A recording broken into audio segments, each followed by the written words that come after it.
Good afternoon, gentlemen and ladies. I'm so pleased that we could join each other here today for a conversation.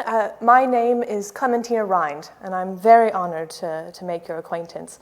And I'm pleased that we could meet in a place where I do much of my work. We are in the Secretary's office near the Capitol building, where much of the public records are held here for the colony.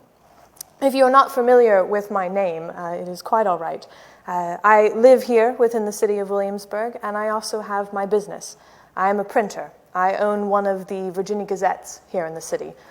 There are two, friends, but I own one of them. And I'm very pleased to be able to say that it is a very successful business that I have.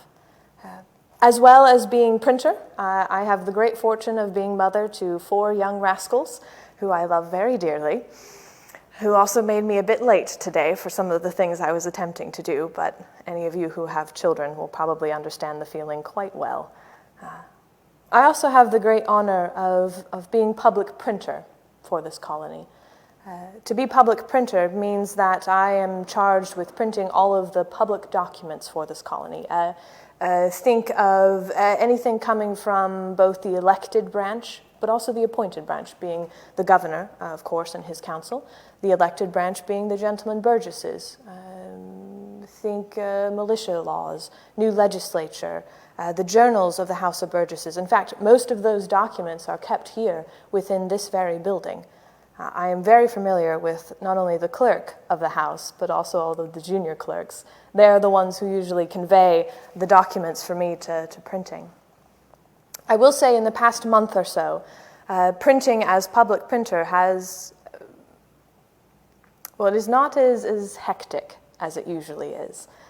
This summer of 1774, well, a month ago, we had some difficulties with our government, not agreeing with each other. I know this is no surprise, friends. It is often that the gentlemen Burgesses and our governor do not agree with each other, but this one was particularly notable. The governor has dissolved the House of Burgesses. It happened at the end of May. And since the gentlemen Burgesses create a great deal more public documents to be recorded than the governor does, my work as public printer has somewhat slowed down, which is unfortunate. For not but 2 weeks before, I had been re-elected public printer. Do not worry, though, the contract has been sorted out, and if I will still get paid. But it is not just the fact that our gentlemen Burgesses have been dissolved.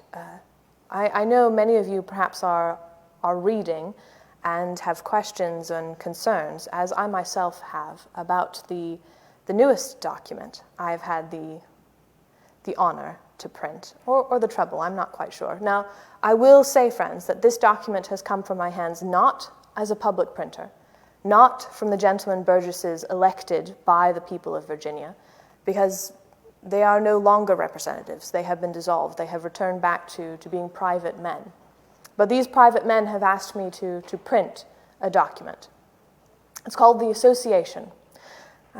But I suppose to understand this particular association, you must understand why the gentlemen Burgesses were dissolved. I'm sure some of you have heard of the late difficulties in Boston and the fact that Parliament has completely left hold of its reason and has closed the port the 1st of June. Our gentlemen Burgesses, rightfully so, could not bear the fact that Parliament has overstepped the rights and liberties of our fellow subjects in Massachusetts Bay, our sister colony. And so, therefore, they put forward a call for a day of fasting and prayer, which I also had the honor to print. The governor did not like this. He did not think that the gentlemen Burgesses have the right to call for such a day. That is another day for an argument. But they were dissolved because of this. Now, on that day, friends, the gentlemen Burgesses marched down from the Capitol building to the Raleigh Tavern, where they no doubt congratulated themselves with a few drinks, and then they sat down and began to have a discussion, an argument. And within a few matter of hours, they had drawn up this document, the Association. Personally, friends, I think they had perhaps already talked about it. Because when have you ever had 89 gentlemen Burgesses agree upon anything within a few hours, particularly when Mr. Henry and Mr. Nicholas are in the same room? But this association, which, as I said, I have printed, has called for specifically two things, the first being perhaps the more concerning. They have called for, essentially, a non-importation agreement. Now, all of us have heard those words before. How many times here in Virginia have we used the words non-importation, and to great effect? When the Townsend duties came into effect in '67, there was talk of non-importation. The most recent one in my mind, perhaps the one that had the most power, was the one that was enacted by our gentlemen Burgesses back in '69. And that was a great deal of difficulty because they called for non-importation for many goods, tea, china, silk, linen, perhaps anything that you can think imaginable being imported from England back in '69 was suggested for non-importation. Now, the gentlemen Burgesses now have not gone so far. This association has simply asked for non-importation of tea, specifically tea imported by the East India Company. Now, I think many of us would think, well, that seems reasonable. Tea is the last thing that has the dreaded tax put upon us, a tax that has no right to stand. But the trouble in my mind is that they do not seem to stop at just tea. There is a line at the end of this particular document that goes a step further. If you will allow me, I shall read it. It says, a tender regard for the interest of our fellow subjects, the merchants and manufacturers of Great Britain, prevent us from going further at this time. Now, friends, as a printer, I am sure you can understand that I have learned how to read between the lines of what people are actually trying to say. And I think it is safe to say that these gentlemen do not wish to simply stop at suggesting we only cause a non-importation against tea. I think they will suggest further. Now, this non-importation is not to go into effect until December, so we have plenty of time to send in and ask for more things to be brought over so that we can stockpile against a forthcoming non-importation. But the trouble is, friends, if they do suggest that we go further, perhaps not to import something such as china or certain types of fabric, or perhaps they go a step even further, and our gentlemen Burgesses suggest that we have a complete and total non-importation from England. Complete and utter. We import everything from England. We perhaps can sustain it for a few months here within the colonies, perhaps even up to a year, but much longer than that. And it is not only that. I am a tradesman. I well know that the business of the merchants and importers of England is based upon the fact that they have the colonies to sell to. So I dread the trouble that our fellow tradespeople across the ocean will have upon their shoulders, and the fact that some of them may not be able to feed their families because of our actions here in Virginia. Now, this all, of course, roots back to the fact that our gentlemen Burgesses are making these suggestions. It is up to us as Virginians to decide whether or not we will follow them. That is true.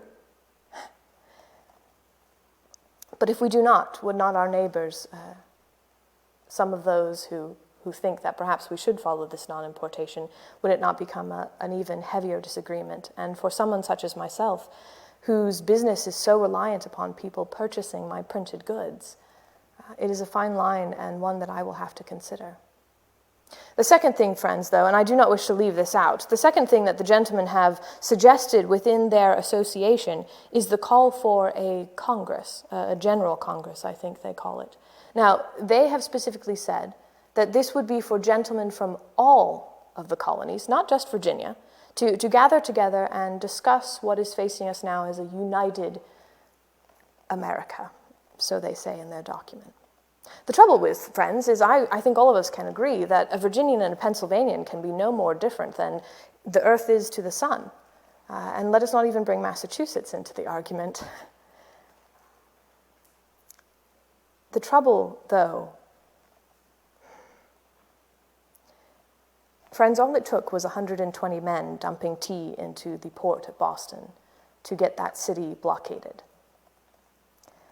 I have many concerns about what might happen now that 89 members of our House of Burgesses even though they are former members of our House of Burgesses, have suggested this non-importation and this Congress, an extra legal form of government, if nothing else. But friends, forgive me, I am known to drag on with my words and perhaps not have quite a succinct tone of speaking. I think it comes down to the trouble of being a printer, you understand. We find an open space, we must put words into it. It is something that I learned from my dear late husband. But I shall hold my tongue. I am very pleased to speak with you. We may speak of anything, friends.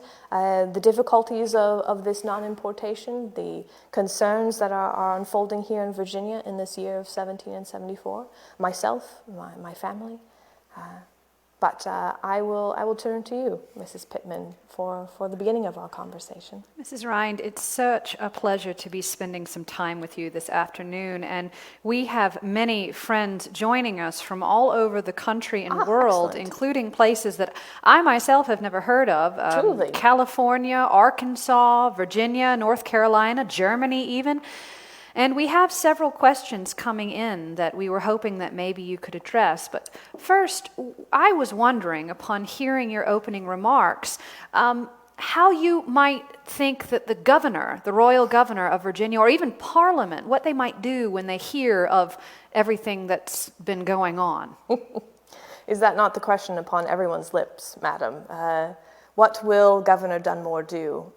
Our governor here, in my experience, friends, is not a man of easy temper. He is a Scot, but he is not a man of easy temper. And frankly, friends, he is not even within the colony at this, well, he is within the colony, but he is to the far reaches of it. Who knows what will happen when he comes back? For even the mere publishing of one document, he has dissolved the House of Burgesses. So what he will do when he learns they have published the second document, I hesitate to wonder. But I hesitate even further to wonder what Parliament will do. That is my main concern. They have already blockaded one city, have they not? It would be very easy to blockade the Chesapeake Bay if they felt that within their power. And that is most concerning to me. For it would not just be Williamsburg that suffers if they blockade the port. It would be the entire colony, and Maryland as well. Thank you for that, Madam. To move on away from the governor, you mentioned several times in your opening statements about all of the various things that we in Virginia import. You were mentioning China, fabric, basically everything. Mm-hmm. And I was wondering if it's not too personal to ask, how much do you personally rely on trade with England? How much do I personally rely on trade with England? My goodness, I think you could open up any of my account books, madam, and find that nearly everything that I possess within my household in some way has come from our mother country. Now, perhaps I should better say has come through our mother country, because of course we have a wide global economy, a global trade. England trades with the world. We have goods coming from the Far East, from China and India's. There are goods coming from the continent of Europe, as well as the things that are made in England itself. Now, specifically to my business, if the gentlemen Burgesses suggested that we cut off all trade with England, the largest thing that I shall have no access to is paper. As far to my knowledge, there is no grand manufacturer of paper on this side of the ocean, at least none that I have access to. And the same that with the manufacture of type.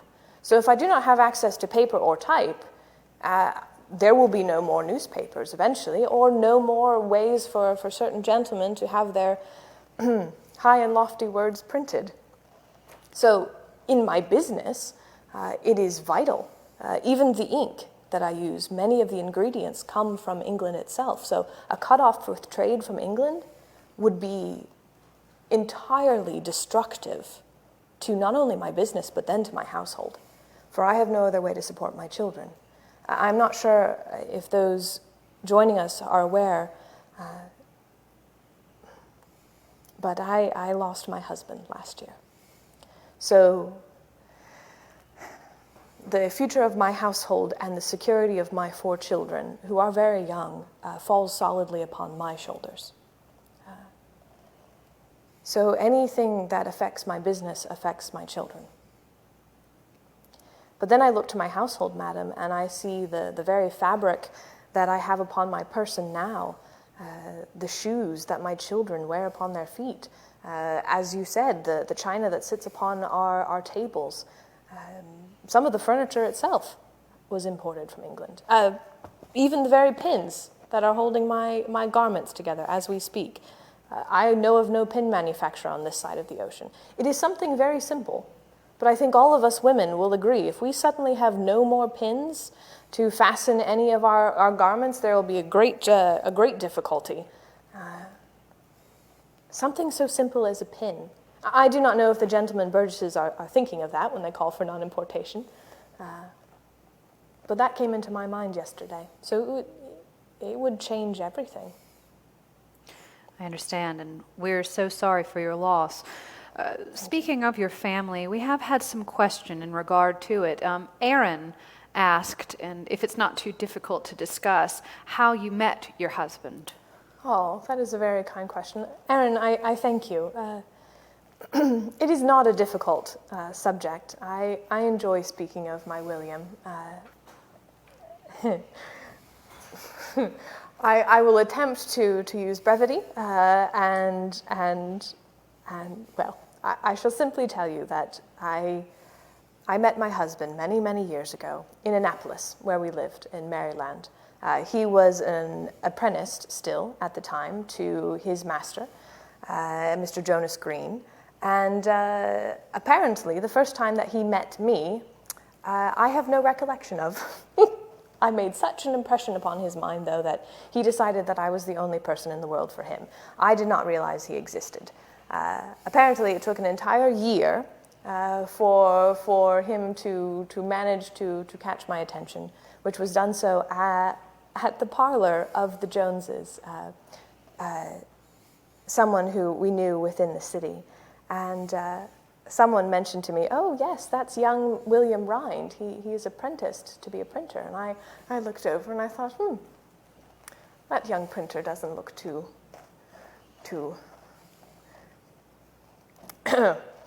And he came over and introduced himself to me, and we fell to having conversation. I found that he enjoyed certain books that I enjoyed as well, and the conversation turned to more conversations, and then very shortly he asked for my hand in marriage, and I told him no.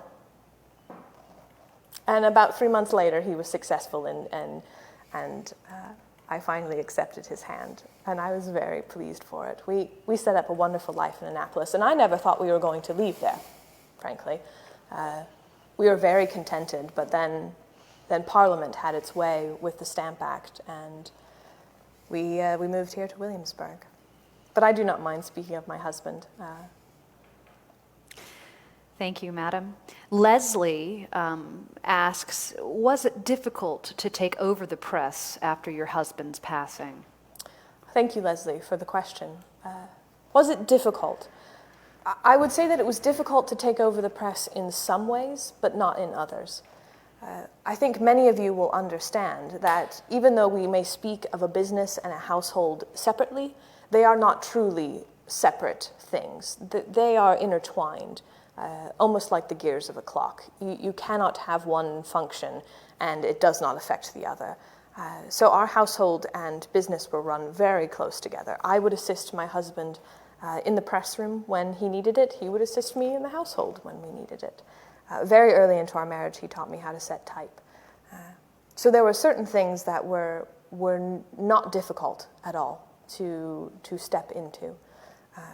My William was sick for quite some time as well, and so as he stepped further back from the press, I stepped further closer to it. And so the day-to-day running is not incredibly difficult. Please understand, though, friends, that I do not work by myself.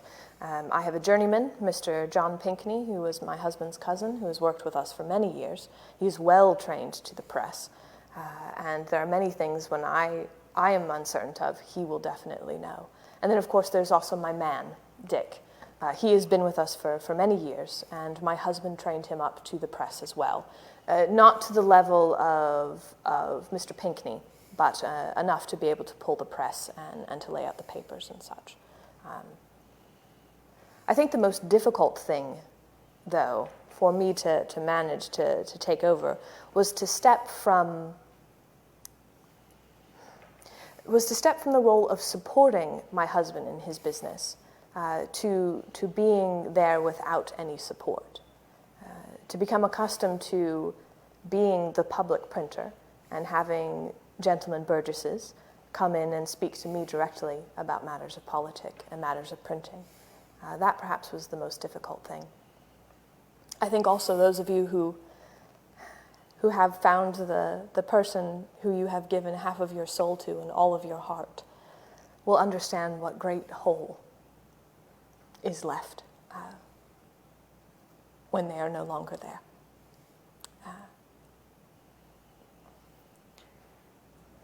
Are there any other questions, madam? Yes, ma'am. It sounds as though you lead a very, very busy life, but Annalise has asked, how do you manage being both a printer and a mother?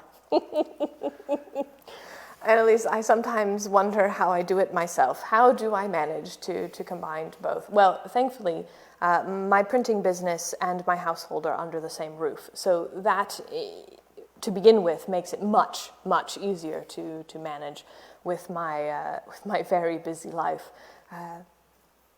There are some things that my children can assist with in the press room. I should say that I have 3 sons and a daughter. My eldest is 11, and my next son is 10, and then I have a 4 and a 3-year-old as well. So my oldest, his name is William, he assists in the press room when I need him, and I am glad because I think he has the most mind to be a printer.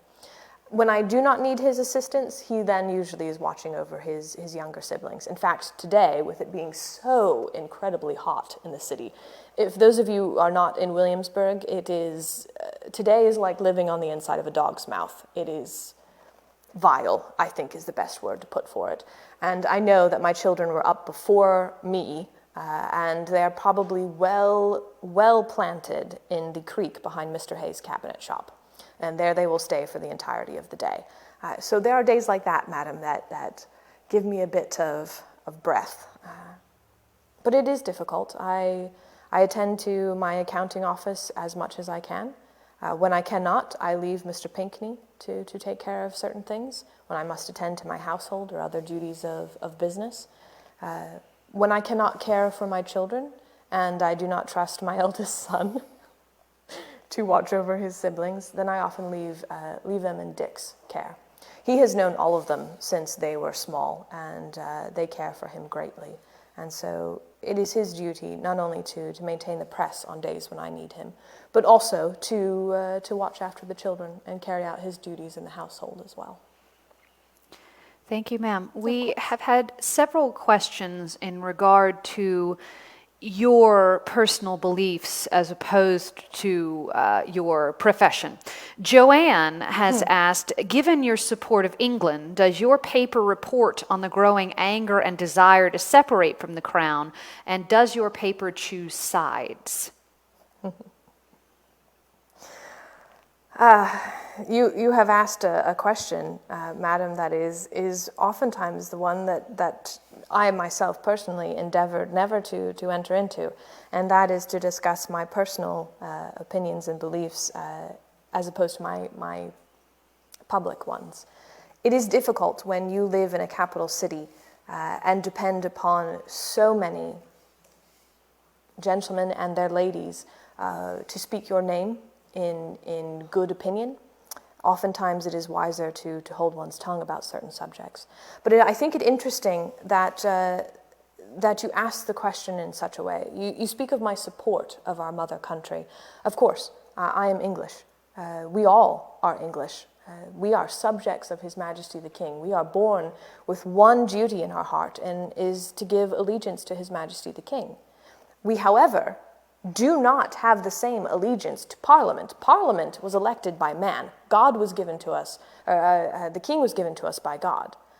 So we do not owe the same allegiance to Parliament. And when Parliament so clearly acts in a way that completely and utterly trods upon our rights and liberties as Englishmen, then we have a duty, nay, we have an expectation to stand up and say so.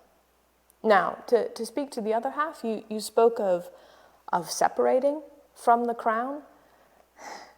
You know, been speaking to some of our more hot-headed gentlemen here within the city. I could mention names, but I will not. I will say it this way. Think of England and our mother country and the colonies here as your own body. If you were to cut off your arm, what good would that do you? One would be useless to the other, and there would be a great deal of bloodshed. There would be no way to mend it back together. I do not think we are anywhere close to such a grievous rift between England and ourselves, because then we would have to start to question if we still were English, and of course we are. We still give allegiance to the king. We still believe in the rights and liberties given to us by the pure fact of being born as subjects. No, I do not think such a rift will happen. Not if certain gentlemen here in Virginia have their say, men of common and good, steady sense, who are not hot-headed one way or the other. Men like Mr. Nicholas or Mr. Randolph, who might be able to continue to compromise and remind Parliament and the King of our rights and our liberties.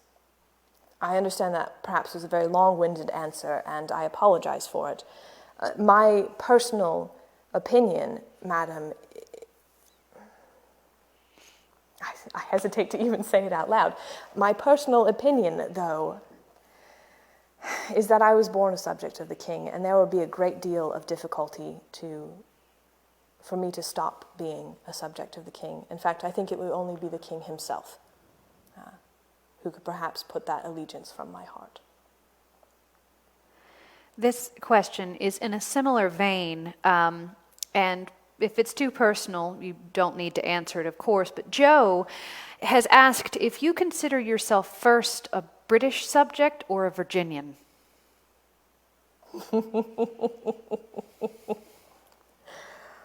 My goodness, these questions have been laid upon me in such a public way. I hesitate to answer. Well, first of all, if I were to claim any colony, I should have to claim Maryland, for that is where I grew up. But I have lived here in Virginia for a good portion of my life. But I will answer honestly. I am not sure. I think if you had asked me this opinion a year ago or 2 years ago, nay, even 10 years ago before the Stamp Act unfolded, I think I would have readily answered that I was a subject of England. I still am a subject of England, but I am also a Virginian. And the things that affect me most are here in Virginia. So Virginia's fortunes and future is what I am most concerned with. But I am not sure I've given it enough thought to make a bold answer one way or the other.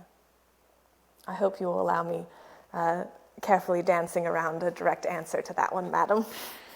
Speaking of dancing, madam, to change the subject only slightly, Lee's son wants to know if you enjoy dancing. Oh, it is one of my favorite pastimes. I dearly love to dance, and thank you so much for the question. It is something I dearly love to do. In fact, it was one of the pastimes I enjoyed most with my husband. The first year we lived here in Williamsburg, we moved here in November of 65. And the first Christmastide that we spent here in Williamsburg, we went to several small assemblies. And we danced and danced and danced, but I will tell you of the one that I remember the most. We were in one of the taverns, and we were having some sort of dance. And oh no, this was not the first year that we arrived here. It was some other year. Well, I should tell you the story anyway, for it has stuck in my mind as being very impressive. I grew up upon reading stories in the Gazettes in Maryland of Colonel Washington.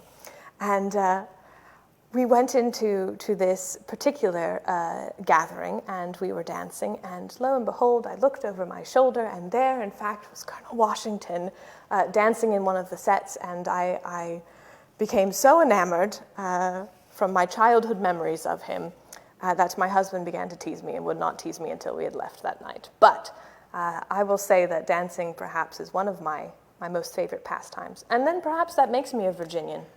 For Virginians dearly love to dance, do they not? I've heard that Virginians will dance or they will die, madam. Oh, that seems about right. That seems about right. Karen's child would like to know if you print the weather in the Gazette. Ah, what an interesting question to ask. Karen, I am glad that your young person has asked such a question. Occasionally we do. If something of great notice happens, for example, there was a great hurricane a few years ago that we reported upon and placed some information about within our newspaper, or if there is a great deal of heat that might affect someone's crops, we also sometimes will make note of it, but not to a day-to-day. Unfortunately, I have no way, other than the almanac, of marking it within the paper. And that is why we print almanacs. That is going to lay out what the gentlemen of science have predicted for the years. So I do actually print and sell almanacs within my printing office. But I am reminded, actually, of something that happened 2 months ago? There was a fierce hailstorm in Gloucester, which is across the river from the town of York. Such a fierce hailstorm that it entirely filled up one of the mill ponds and sent the entire mill, the wheel of the mill, which is a great heavy thing, to spinning by the sheer force of the hail alone. So we had to print that within the newspaper. What an excellent question. Thank you. Madam, I hope that this is not too personal, but Becky, as well as at least one other gentleman from Germany, I believe, have asked if you would consider marrying again. Madam, I think you will understand that there always seems to be a secondary purpose when people ask such questions, and I have the tendency to wonder if they have heard something I have not. It has not even been a year since the passing of my William. And frankly, I think I've been too busy to even consider it. I am certain there are some within the city who have wondered the same thing, and perhaps even thought they might venture upon the subject. But let it be known that I have no intention of remarrying. I do not have any desire nor wish to see if I can find someone equal to my Mr. Rind. And besides, Mrs. Pittman, I think you will understand that Mrs. Rind's Gazette will remain Mrs. Rind's Gazette. I agree, madam. Speaking of business, Cindy has asked if it is normal for a wife to take over a business from her deceased husband. I would say I've seen it readily. I will not perhaps use the word commonly, but certainly here within this very city, I have seen numerous of my friends and other women and ladies to continue their husband's work. It is not unusual at all. Shortly after we arrived here, the Greens, who raised my husband in his apprenticeship, Mr. Green passed away, and Mrs. Green took over the printing press. She's a very dear friend of mine. We write to each other quite often. So no, I would not say it is unusual. Certainly if there is a child that the business is to be left to, but they are still too young, you might step in to maintain the business. But certainly in my case, I had no other way of providing a way for my household. But I will say, friends, it is not the only way that women, of course, are active in trade. There are trades that are dominated by men, but there are also trade that is dominated by women. You would not expect to walk into a millinery shop and find a man behind the counter. In fact, you'd find that quite unusual. There are a great many trades that are simply maintained by women, as there are a great number of trades that are maintained by men. I have often heard, though, as well, of a wife passing and her husband continuing on the business in some form. When you rely upon something, you must find a way to keep it going. Well said, ma'am. As we begin to wrap up with our questions today, one question, since you have been speaking about being a printer and considering what is happening in the government, is how might the changing times affect being a printer? The times are changing, are they not? I wonder, similar to the Stamp Act, I wonder what we will all sit here next July of 1775, and think back upon the year that has passed. I will say that this Congress that is moving forward is interesting. I think that will greatly affect how printing carries forward. I think in the past 5 years, I have seen a great shift in what people expect from their newspapers. People have always expected from their newspapers a relaying, obviously, of news, but there seems to be a great deal more politic that have crept into the papers. Since before the Stamp Act, I think any of us would have picked up a paper and expected to read of philosophy, or opinions upon religion, or opinions upon the weather, or a various type of gardening, and some discussion on politic as well. But that discussion of politic has increased in papers, and I think that will continue to increase. Someone mentioned earlier the motto of my press. The Virginia Gazette's motto, my motto, is to be open to all parties but influenced by none. It is not easy. There are many things that I must weigh to remain true to that particular motto. But I should say that it is always influenced by one person, and that is myself. It cannot be.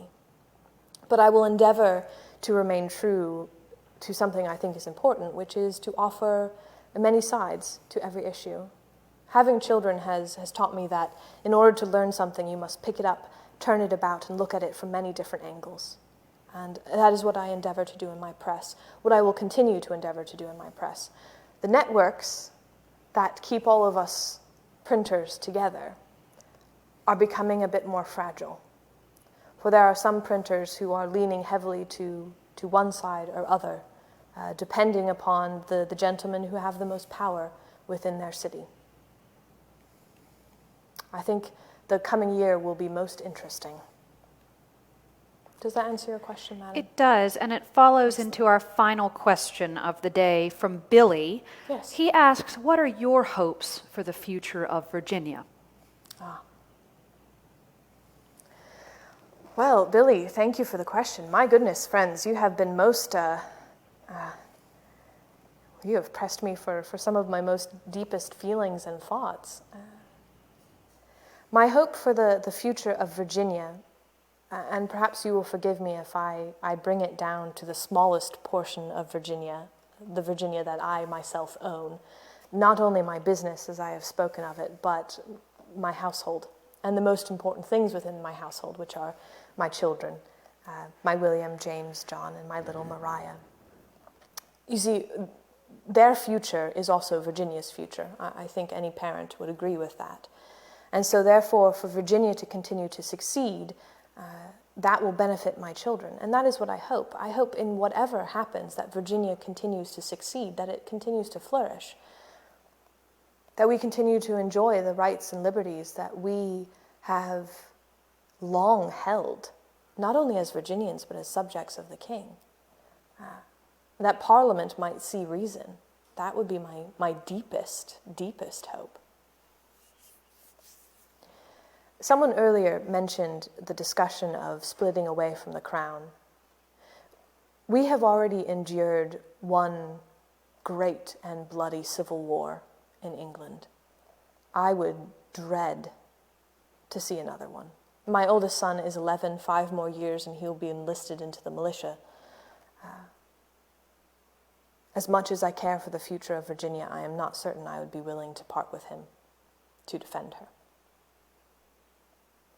But let us pray God that such a thing will never happen. I would say, though, that is merely my opinion. And opinions are funny things, are they not, friends? They change often. They change as we grow. They change with different information that is presented with us. They change with different actions of other people. My opinion upon the future of Virginia might be different within a month. We should perhaps have to speak again.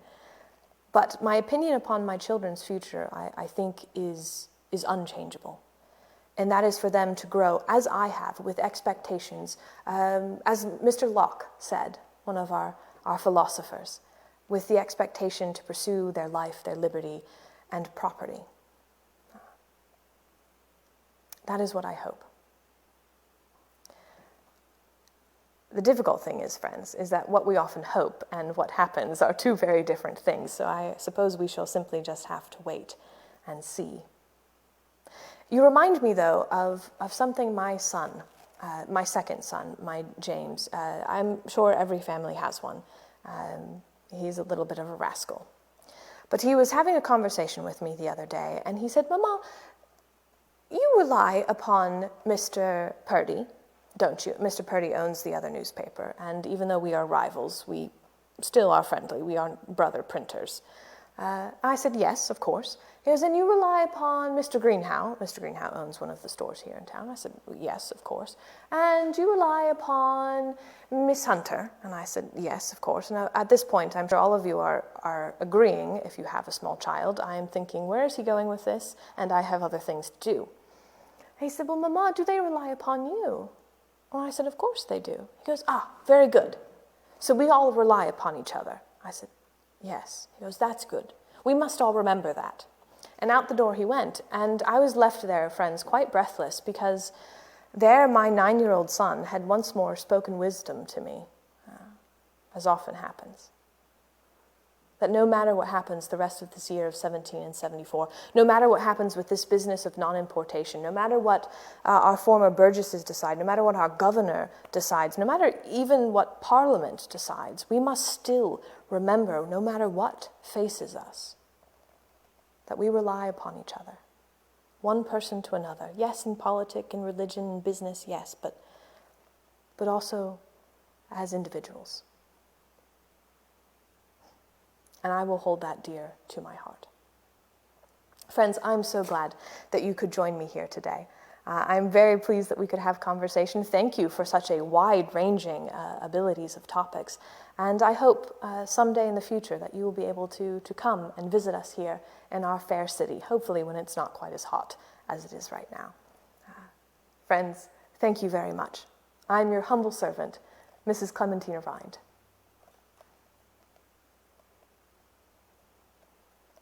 Gentlemen and ladies, the Colonial Williamsburg Foundation thanks you for watching and thanks you for your support. And a special thank you goes out to our donors who provide so much in being able to continue the programming and the foundation. Thank you.